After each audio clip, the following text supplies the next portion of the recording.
অনেকদিন পর রেডি সেডি হয়ে বেরিয়ে গেলাম বাইরে। কোথায় যাচ্ছি পরে বলছি, তার আগে তোমাদেরকে দেখিয়ে দিই আমাদের বাড়ির এখানের অবস্থা।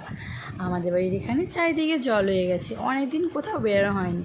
আজকে অনেকদিন পর একটু হালকা হয়েছে, যার জন্য একটু বেরিয়ে গেলাম। এই যে আমাদের মেন রোড, এখান থেকে ধরে নেবো টোটো। এই যে টোটোগুলো দাঁড়িয়ে আছে, এই টোটোগুলোই ধরে নেবো। ধরে নিলাম, ধরে যাব হচ্ছে স্টেশনে। কোন স্টেশনে যাব সেটাও পরে বলছি। এই যে ধরে নিলাম টোটো, এবার টোটো করে চলে এলাম আমরা শ্রীরামপুর স্টেশনে। আজকে শ্রীরামপুরে মার্কেটে একটু ঘুরতে এসেছি, দেখিনি মার্কেটের কী অবস্থা।